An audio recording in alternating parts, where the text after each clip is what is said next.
19 मई 2023 को आरबीआई ने एक सर्कुलर इशू किया और जिसका हेडिंग था ₹2000 denomination bank notes withdrawal from circulations will continue as a legal tender.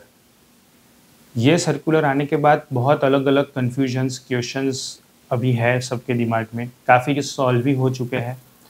ये हमने टॉपिक बनाया है वो स्पेशली ज्वेलरी इंडस्ट्री के ऊपर बनाया है और इसमें 3 क्वेश्चन ये सर्कुलर आने के बाद कन्फ्यूजन या जो क्लैरिफिकेशन के हिसाब से हमने यहाँ पे रखे हैं, कन्फ्यूजन को सॉल्व करने के हिसाब से यहाँ पे रखे हैं।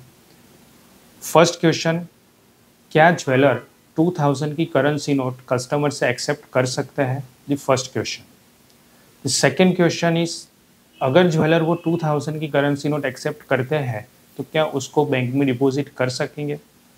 एंड थर्ड, कि उसमें कोई केवाईसी की रिक्वायरमेंट या कोई ऐसी कंडीशंस जो उनको कंप्लाई करनी है।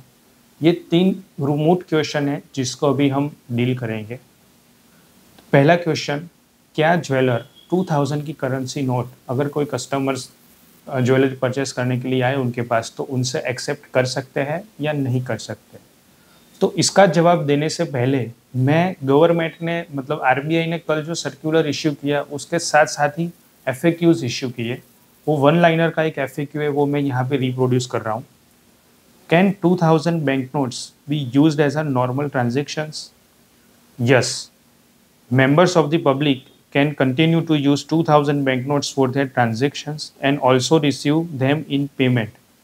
However, they are encouraged to deposit and or exchange these banknotes on or before 30th September 2023. उसका मतलब ये हुआ कि 2000 की बैंक नोट हम एक्सेप्ट भी कर सकते हैं, ज्वेलर एक्सेप्ट कर सकते हैं, और जो सर्कुलर कल आया है उसका हेडिंग भी हमको समझना है, उसकी लाइंस भी उसी के कनेक्शन में जा रही है। 2000 currency note withdrawal from circulation but will continue as a legal tender. ये 8 नवंबर 2016 वाला नहीं है कि वो करेंसी ही इनवैलिड हो गई या लीगल टेंडर नहीं गिना जाएगा। तो ये 2000 की नोट है, वो लीगल टेंडर भी है, उसको आप यूज़ भी कर सकते हैं, लेकिन गवर्नमेंट ने ऐसा बताया कि वो 30 सितंबर 2023 तक वो डिपॉजिट और एक्सचेंज करना, और वो भी वो एनकरेज कर रहे हैं। तो इसका एक लीगल मीनिंग तो ये भी निकलता है कि सितंबर 2023 के बाद भी वो करेंसी रहेंगी, लीगल रहेंगी, लेकिन हमको एक चीज़ ध्यान में रखनी है कि हमको 30 सितंबर 2023 डेट पकड़ के रखनी है।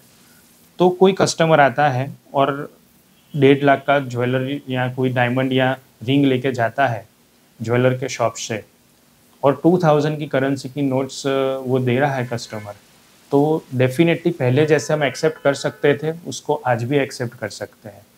इसी के कनेक्शन में 1-2 क्वेश्चन और माइंड में है कि क्या हमको वो नोट्स के डिनोमिनेशन मेंशन करके रखने हैं, कौन से कस्टमर से आए वो सब हमको रिकॉर्ड मेंटेन करना है?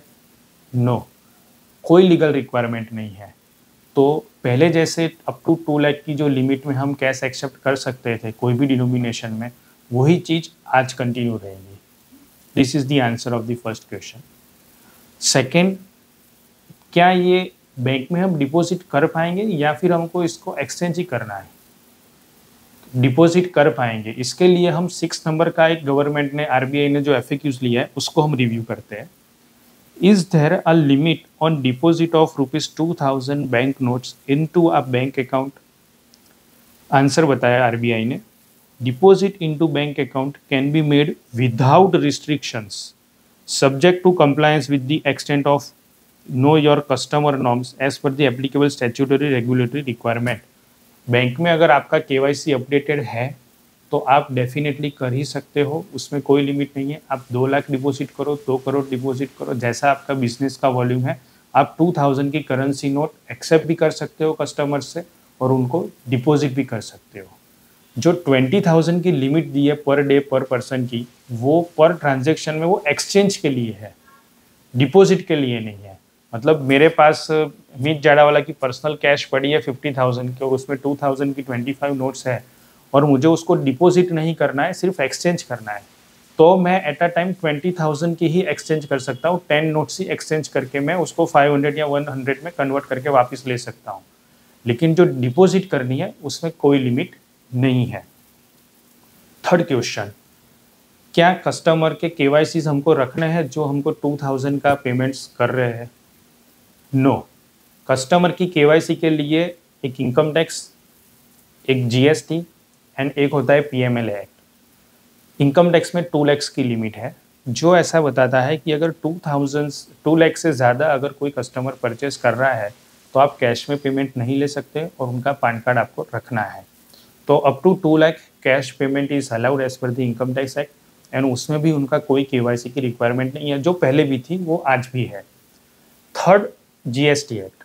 सीजीएसटी रूल्स 246 के अंदर ऐसा बताया है कि अगर 50,000 से ज़्यादा अमाउंट का कोई भी आपका सेल्स का बिल बनता है तो आपको कस्टमर का नाम एंड एड्रेस उसके अंदर मेंशन करना है, लेकिन उसमें केवाईसी की रिक्वायरमेंट नहीं है। आपको पैन की कॉपी, आधार कार्ड की कॉपी वो मांगनी नहीं है, लेकिन इनवॉइस के ऊपर नेम एंड एड्रेस कस्टमर का मेंशन किया होना चाहिए और साथ में स्टेट कोड होना चाहिए। जैसे गुजरात है तो उसमें स्टेट गुजरात लिखा हुआ भी होना चाहिए, गुजरात का स्टेट कोड 24 है तो वो मेंशन किया होना चाहिए। वो रूल 46 के अंदर सीजीएसटी रूल में है। इनकम टैक्स का जो रूल है 114B, उसके अंदर 2 लाख की पैन कार्ड की लिमिट है, और जो पीएमएलए एक्ट है उसमें 10 लाख की लिमिट है। तो पीएमएलए एक्ट तो बहुत दूर जाता है, इनकम टैक्स के भी ऊपर जाता है, तो वो जनरली वो किसी में हिट नहीं होता है। तो यहाँ पे 2 चीज़ ध्यान रखनी है, 50,000 की limit for name, address, state and state code, and 2 lakh की limit for PAN card. 2 lakh के अंदर 500 की नोट्स हो या 2000 की नोट्स हो, डेफिनेटली एक्सेप्ट भी कर सकते हैं, बैंक में डिपॉजिट भी कर सकते हैं, उसमें कोई भी बार नहीं है। तो यहाँ पे कोई कन्फ्यूजन का स्कोप नहीं है, और एडिशनल कोई भी मतलब रिक्वायरमेंट फुलफिल करने की यहाँ पे रिक्वायरमेंट कोई भी ज्वेलर्स को नहीं है। Legally they can definitely accept. Thank you.